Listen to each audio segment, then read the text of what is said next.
Hi ಎಲ್ರಿಗೂ. ನನ್ನ ಹೆಸರು ಅಜಯ್ ಶಿರಾಲಿ. ಈ ವಿಡಿಯೋ ಜಸ್ಟ್ ನಾಲೆಡ್ಜ್ ಪರ್ಪಸ್ಸಿಗೆ ಮಾಡ್ತಿರೋದು. ಇದು ನನ್ನ ಫ್ಯೂ ಮಿನಿಟ್ಸ್ ವಿಡಿಯೋ. ಇದು ನಿಮ್ಗೆ ಅರ್ಥ ಆದರೆ ನೀವು ಎಲಿಜಿಬಲ್ ಅಂತ ಟ್ರೇಡ್ ಮಾಡೋಕ್ಕೆ. ಇದು ನಿಮ್ಗೆ ಅರ್ಥ ಆಗಿಲ್ಲ ಅಂದರೆ ನೀವು ಇನ್ನೂ ತುಂಬ ಕಲಿಬೇಕು ಅಂತ. ಆ ಪರ್ಪಸ್ಸಿಗೆ ಅಷ್ಟೇ ಮಾಡ್ತಿರೋದು. ಸೊ ನಿಮಗೆ ಬೇಸಿಕ್ಸ್ ಗೊತ್ತು ಅಂತ ನಾನು ತಿಳ್ಕೊಂಡಿದ್ದೀನಿ. ಇದು ಡಿರೈವೇಟಿವ್ ಮಾರ್ಕೆಟ್. ನಿಮ್ಮ ಬ್ಯಾಕ್ಗ್ರೌಂಡಲ್ಲಿ ಏನು ಕಾಣಿಸ್ತಾ ಇದೆ ಅದು ಬ್ಯಾಂಕ್ ನಿಫ್ಟಿ. ಬ್ಯಾಂಕ್ ನಿಫ್ಟಿ ಅನ್ನೋದು ಒಂದು ಇನ್ಸ್ಟ್ರೂಮೆಂಟ್. ಸೊ ನಾವು ಅದರಲ್ಲಿ ಆಪ್ಷನ್ಸಲ್ಲಿ ಟ್ರೇಡ್ ಮಾಡ್ತೀವಿ. ಸೊ ಆಪ್ಷನ್ಸಲ್ಲಿ ನಾಲ್ಕು ಥರ ಜನ ಇರ್ತಾರೆ. Option seller, option buyer. ಈ ಎರಡರಲ್ಲಿ call option seller, call option buyer, put option seller, put option buyer. 4 ಜನ ಇರ್ತಾರೆ ಇಲ್ಲಿ. ಸೊ ಇದ್ರ ಪ್ರಕಾರ ನಾವು ಅನಾಲಿಸಿಸ್ ಮಾಡ್ಕೊಂಡು ಟ್ರೇಡ್ ಮಾಡ್ತೀವಿ. ಕರೆಕ್ಟಾ? ಇಷ್ಟು ಅರ್ಥ ಆಗಿದೆಯಲ್ಲ? ಈಗ ಸೆಲ್ ಯಾಕೆ ಮಾಡ್ತೀವಿ ಆಪ್ಷನಲ್ಲಿ ಅಂದರೆ, ಒಂದು ಪ್ರೀಮಿಯಂ ಡಿ ಕೆ ಆದರೆ ಸೆಲ್ಲರ್ಗೆ ಫಾರ್ ಎಕ್ಸಾಂಪಲ್ 500 ರೂಪಾಯಿ ಇರೋದು 100 ರೂಪಾಯಿ ಆದರೆ ಸೆಲ್ಲರ್ಗೆ ಪ್ರಾಫಿಟ್, ಅದು ಬೈಯರ್ಗೆ ಅದು ಲಾಸ್. ಬೈಯರ್ಗೆ 100 ರೂಪಾಯಿ ಇರೋದು 500 ರೂಪಾಯಿ ಹೋದರೆ ಬೈಯರ್ಗೆ ಪ್ರಾಫಿಟ್, ಸೆಲ್ಲರ್ಗೆ ಲಾಸ್. ಇದು ಬೇಸಿಕ್ಸ್. ಆಯಿತಾ? ಈಗ ಅನಾಲಿಸಿಸ್ ಪಾಯಿಂಟಿಗೆ ಹೋಗೋಣ. ಸೊ ನಮ್ದಿದು ರೇಂಜ್, ಇದು all time high range, all time ಈಗ ರೀಸೆಂಟ್ಲಿ ಲೋ ಮುಟ್ಟಿರೋ ರೇಂಜ್. ಇದು ನಮ್ಮ ರೆಫರೆನ್ಸ್. ಕರೆಕ್ಟಾ?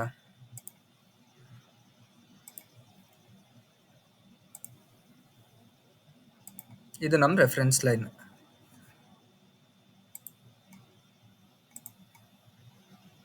ಈ ಲೈನ್ ಇರೋದು ರೆಫರೆನ್ಸ್ ಲೈನ್.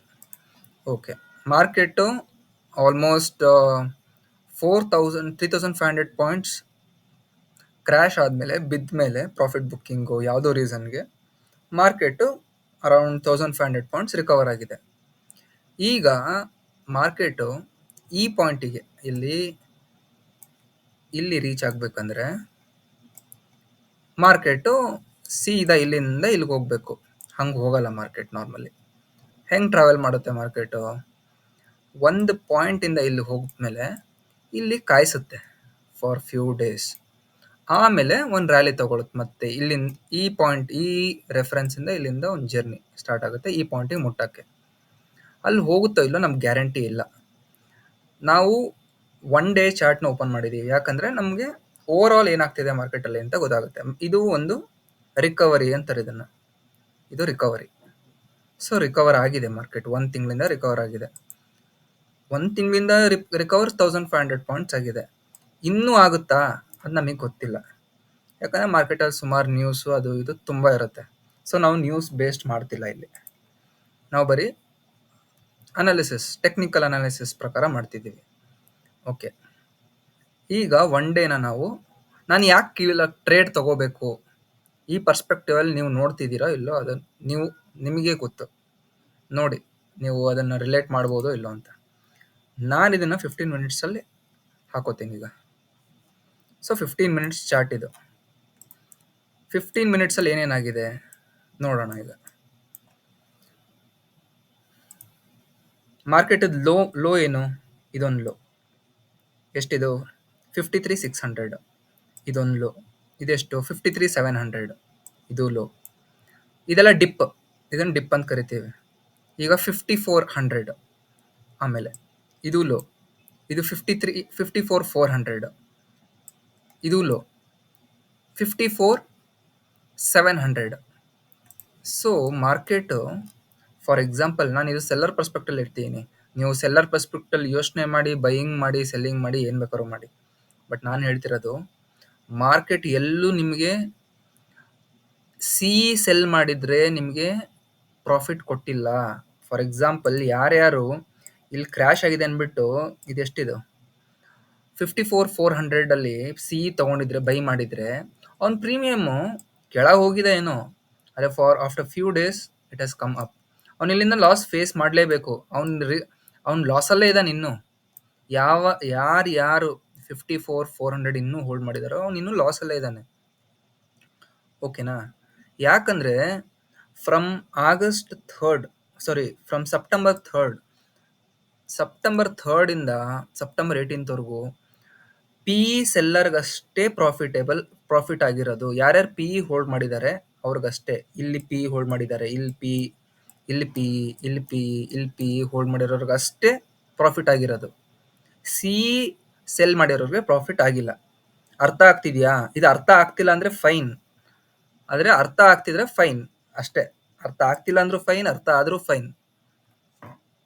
ಓಕೆ, ಈಗ ನಾನು ನಿಮ್ಗೆ ಅವಾಗ ರೆಫರೆನ್ಸ್ ಪಾಯಿಂಟ್ ಅಂತ ತೋರಿಸ್ದೆ. ಆ ರೆಫರೆನ್ಸ್ ಪಾಯಿಂಟ್ ಇಲ್ಲೆಲ್ಲೋ ಬರುತ್ತೆ. ನಾವು ನನ್ನ ಹೈ ಇದು ಮಾರ್ಕೆಟ್ 1500 ಪಾಯಿಂಟ್ಸ್ ಹೋಗ್ಬಿಟ್ಟಿದೆ. ಈಗ ಮಾರ್ಕೆಟಿಗೆ ಸುಸ್ತಾಗಿ ಬೀಳ್ಬೇಕು. ಈಗ ನಾನು 55,800 ಹತ್ರ ಸೆಲ್ ಮಾಡ್ತಾ ಇದ್ದೀನಿ. ಇವಾಗ ನಾನು ಸಿ ಸೆಲ್ ಮಾಡ್ತೀನಿ, ಯಾಕಂದ್ರೆ ಮಾರ್ಕೆಟ್ ಕೆಳಗೆ ಬರಬೇಕು. ಆಯ್ತಾ? ಎಡವಟ್ ಎಲ್ಲಿ ಮಾಡ್ತೀವಿ ಅನ್ನೋದು ನೀವು ಇವಾಗ ಎಡವಟ್ ಎಲ್ಲಿ ಮಾಡ್ತೀವಿ ಅನ್ನೋದು ಅದು ನಿಮಗೆ ಗೊತ್ತಾಗಬೇಕು. ನಾನು ಅಷ್ಟೇ ಹೇಳ್ತಿರೋದು, ಮಾರ್ಕೆಟ್ ಯಾಕೆ ಕೆಳಗೆ ಬರಬೇಕು, ಮಾರ್ಕೆಟ್ ಯಾಕೆ ಮೇಲಕ್ಕೆ ಹೋಗ್ಬೇಕು ಅನ್ನೋದು ಅಲ್ಲಿ ನಿಮ್ಮ ಜಡ್ಜ್. ಇಲ್ಲಿ ನಾನು 55,800 ಸಿ ಸೆಲ್ ಮಾಡಿದ್ದೀನಿ. ಅದೇ ಮಾರ್ಕೆಟ್ ಅವತ್ತಿನ ದಿನನೇ ಇಲ್ಲಿ ರಿಕವರ್ ಆಗಿದೆ. ಇವಾಗ ನಾನು ಏನು ಮಾಡ್ತೀನಿ, ಮತ್ತೆ 55,400 ಹತ್ರ ನಾನು ಮತ್ತೆ ಸೆಲ್ ಮಾಡ್ತೀನಿ. 55,400 ಪಿ. ಸೊ ಈಗ ಮಾರ್ಕೆಟ್ ಪ್ರಾಫಿಟೇಬಲ್ ಆಗಬೇಕು ಅಂದರೆ ಇದರ್ 55,800 ಮೇಲ್ ಹೋಗಬೇಕು. ಯಾಕಂದ್ರೆ 55,800 ಸಿ ತಗೊಂಡಿದ್ದಾನಲ್ಲ ಅವನಿಗೆ ಲಾಸ್ ಮಾಡ್ಸಕ್ಕೆ, ಇಲ್ಲ ಮಾರ್ಕೆಟು 55,400 ಯಾರ್ಯಾರು ತಗೊಂಡಿದ್ದಾರಲ್ಲ ಅವನಿಗೆ ಲಾಸ್ ಮಾಡ್ಸಕ್ಕೆ ಮಾರ್ಕೆಟ್ ಕೆಳಗೆ ಬರಬೇಕು. So it is stating for today on 17th September market traded in a range. So ಇವರಿಬ್ಬರಲ್ಲಿ ಯಾರಿಗಾನ ಒಬ್ರು ಲಾಸ್ ಕೊಡಲೇಬೇಕು. ಸೊ ನೆಕ್ಸ್ಟ್ ಡೇ ಏನಾಯ್ತು, ಮಾರ್ಕೆಟ್ 55,400 ಕೆಳಗೆ ಬಂತು. ಸೊ ಇಲ್ಲಿ ಯಾರ್ಯಾರು ಪಿ ಇ ಪೊಸಿಷನ್ ತಗೊಂಡಿದ್ದಾನೋ ಅವ್ರಿಗೆಲ್ಲ ಲಾಸ್. ಕರೆಕ್ಟಾ? ಇವಾಗ ಎಂಜಾಯ್ ಮಾಡ್ತಿರೋದು ಯಾರು? 55,800 ಸಿ ತಗೊಂಡಿರೋನು. ಕರೆಕ್ಟಾ? ಆಯಿತು. ಆಮೇಲೆ ಈಗ ಮತ್ತೆ ರಿಕವರ್ ಆಗೋಯ್ತು, ಸ್ವಲ್ಪ ರಿಕವರಿ ಆಗೋಯ್ತು. ಬಟ್ 55,500 ಇಲ್ಲ 400 ಇರೋನು ಇನ್ನೂ ಲಾಸಲ್ಲಿದ್ದಾನೆ. ಬಟ್ 55,800 ತೊಗೊಂಡಿರೋದು C position, they are still in profit. I am talking about selling perspective ನೋಡಿ, ಬೈಯಿಂಗ್ ಆರಾಮಾಗಿ ಮಾಡ್ಬೋದು. ಆಯಿತಾ? ಇಷ್ಟ ಅರ್ಥ ಆಗಿದೆ ಅನ್ಕೋತೀನಿ. ಈಗ ಲೆಕ್ಕದ ಪ್ರಕಾರ ಇಲ್ಲಿರೋನು ಇನ್ನೂ ಪೊಸಿಷನ್ ತೆಗ್ದಿರಲ್ಲ, ಯಾಕಂದ್ರೆ ಮಾರ್ಕೆಟ್ ಬುಲ್ಲಿಶ್ ಇದೆ. ಸೊ ನಾನು ಯಾಕೆ ತೆಗಿಲಿ ಅಂತನೋನು. ಯಾರು? 55,500 ಇಲ್ಲ 55,400. ಮಾರ್ಕೆಟ್ ನಾಳೆ ಎಲ್ಲ ಆಚೆ ನಾಡಿದ್ದು ರಿಕವರಿ ಆಗುತ್ತೆ. ಮಂಡೇ ಏನು ಮಾಡ್ತು ಮಾರ್ಕೆಟು ಓಪನಿಂಗ್ 55,300 ಹತ್ರ ಆಗಿ ಮೇಲ್ ಹೋಗಿದೆ. ಓಕೆ, ಇವಾಗ ಸ್ವಲ್ಪ ಟೈಮು 55,400 55,500 400 ಇರೋನು ಈಗ ಪ್ರಾಫಿಟೇಬಲ್, ಬಚಾವಾದೆ ನಾನು ಅಂತ. ಈಗ ಇಲ್ಲಿ ಕೂತಿರೋನು ಏನು ಮಾಡಬೇಕು? ಇಲ್ಲಿ ಕೂತಿರೋನೇನು ಮೂರ್ಖ ನನ್ನ ಮಗನ? 55,800 ಅವ್ನು ಸ್ಟ್ರಾಂಗ್ ಆಗಿ ಕೂತಿದ್ದಾನೆ. ಮಾರ್ಕೆಟ್ ಡೆಫಿನೆಟ್ಲಿ ಮೇಲ್ ಬರಲ್ಲ, I will hold my positions ಅಂತ. And he is still in profit. So ಇವನು 55,800 ಇರೋನು ಅವ್ನು ಬುಕ್ ಮಾಡಿಲ್ಲ ಲಾಸಸ್ಸು. ಬರಲಿ ಮಾರ್ಕೆಟ್ ನೋಡೋಣ ಅಂತ. ಈಗ ಪ್ರಾಬಿಲಿಟಿ ಜಾಸ್ತಿ ಯಾರಿಗಿದೆ ಲಾಸ್ ಆಗೋಕ್ಕೆ? ಇಲ್ಲೇನೋ ಮಾರ್ನಿಂಗ್ ಟೈಮ್ ರಿಕವರಿ ಆಗೋಯ್ತು, ಇಲ್ಲಿ ಪೊಸಿಷನ್ನು ತಗೊಂಡ್ರು ಯಾರು? 55,300 ಇರೋರು. ಆದರೆ ಪ್ರಾಬಿಲಿಟಿ ಯಾರ್ದು ಜಾಸ್ತಿ ಲಾಸಸ್ ಆಗಕ್ಕಿನ್ನು? ಮತ್ತೆ 55,400 55,500 55,300. Market at the end of the day ಏನು ಮಾಡಿದೆ? ಮಾರ್ಕೆಟ್ ಯಾರು 55,300 ತೊಗೊಂಡಿದ್ದಾರಲ್ಲ ಅವ್ರಿಗೂ ಲಾಸ್ ಆಗಿದೆ. ಇಲ್ಲಿಂದ ನನ್ನ ಪ್ರೀಮಿಯಂ ಇತ್ತು 100, ಇಲ್ಲಿತ್ತು 100, ಇಲ್ಲಿ ಹೋದಾಗ ಆಯಿತು 300. ಸಾರಿ, ಇಲ್ಲಿತ್ತು ನಂದು 300. ಯಾವುದು? ಪಿ ಪೊಸಿಷನ್ 300 ಪ್ರೀಮಿಯಂ ಇತ್ತು, ಇಲ್ಲಿ ಹೋದಾಗ 100 ಆಯಿತು. ಓಕೆನಾ? ಈಗ ನಾನು 100 ಸೆಲ್ ಮಾಡಿದ್ದೀನಿ. ಈಗ ಮತ್ತೆ ಮಾರ್ಕೆಟ್ ಕ್ರ್ಯಾಶ್ ಆದಾಗ ನನ್ನ ಪ್ರೀಮಿಯಂ ಜಾಸ್ತಿ ಆಗೋಯ್ತು, ಸೆಲ್ಲರಿಗೆ ಲಾಸು. ಯಾರ್ಯಾರು ಪಿ ಪೊಸಿಷನ್ಸ್ ತೊಗೊಂಡಿದ್ರಲ್ಲ ಎಲ್ಲರಿಗೂ ಲಾಸ್. ಸೊ ನಾಳೆ ಮಾರ್ಕೆಟ್ 55,000 ಎಲ್ಲ ಗ್ಯಾಪ್ ಡೌನ್ ಆಗಿ ಮತ್ತೆ ಬಿದ್ದರೆ all the positions of 55,500 55,400 55,300 will be in big loss. Correct ಅರ್ಥ ಆಯ್ತಾ ಇಷ್ಟು? Okay, so who is still in profit? People who had made positions in 55,800 55 700, okay, 55 600, they are still in profit. Why? Because they had waited patiently and they have took that risk. People who market actually 1500 ಆದ್ಮೇಲೆ crash ಆಯ್ತು, ಮತ್ತೆ bottom ಮುಟ್ಟಿ ಮೇಲ್ ಬರ್ಬೋದು. But as of today, as of yesterday's, day before yesterday's analysis, this is the current scenario of the market. So ನಾಳೆ ಏನಾದ್ರು gap down ಏನಾದ್ರು ಆದ್ರೆ ಇಲ್ಲಿರೋರು for short they have to book the losses. People who had still had ಸಿಟ್ಟಿದ್ರೆ ಅವರು profit ಇನ್ನು profitable ಆಗ್ತಾರೆ. So till month end, today by month end, this is the expiry. How much? Still 8 days are remaining. 30th is the expiry. So they will still be sitting because this 58 800 will definitely get decayed. 58 600, 58 700.